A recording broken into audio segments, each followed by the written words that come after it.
Sont arrivés en Westphalia en criant SOS Gaïa, accoutrés comme des hippies avec les yeux rougis.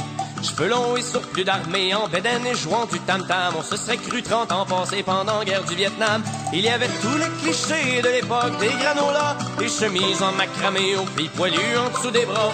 Dans grande majorité du cégep du Vieux-Montréal, tous là pour manifester contre les multinationales.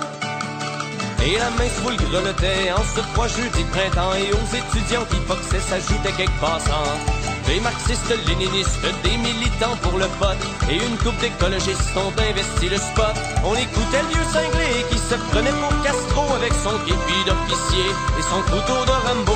Mais on a vite constaté qu'il lui manquait un marteau quand il nous a proposé de faire un concours de limbo.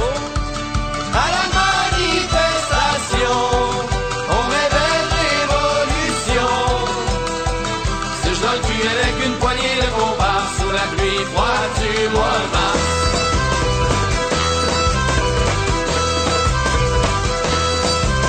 Sur le boulevard René Lévesque, ils ont envoyé l'anti-émeute et des policiers sur leur bike pour contrôler la meute.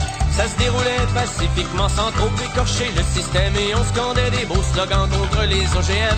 Quand soudain sont débarqués des types un peu extrémistes sous de ninjas cagoulés, se proclamant activistes comme des petits Che Guevara. Ils ont pitché 2-3 pétards, les bœufs sont rentrés dans le tas. Je jure qu'ils ont pas payé tard. À la manifestation, on rêvait de révolution. Sèche dans le cul avec une poignée de comparses sous la pluie froide du mois de mars.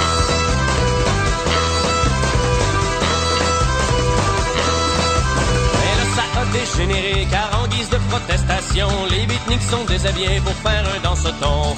Les policiers en beaux fusils ont sorti menottes et matraques et ont approché les hippies à grands coups de jarnac. Pendant que les écologistes pleuraient devant tant de sévices en implorant Jésus le Christ de stopper l'injustice, on entendait les chiens japper à travers le bruit des sirènes, bien étouffés par la fumée des gaz lacrymogènes. Au même moment, la gang de fils qui dansait à poil sous la pluie faisait comme un remake de Grease en version hillbilly. Quand le ciel s'est déchaîné, il s'est mis à tomber des clous. Ils ont pris leurs jambes à leur cou et ce fut terminé.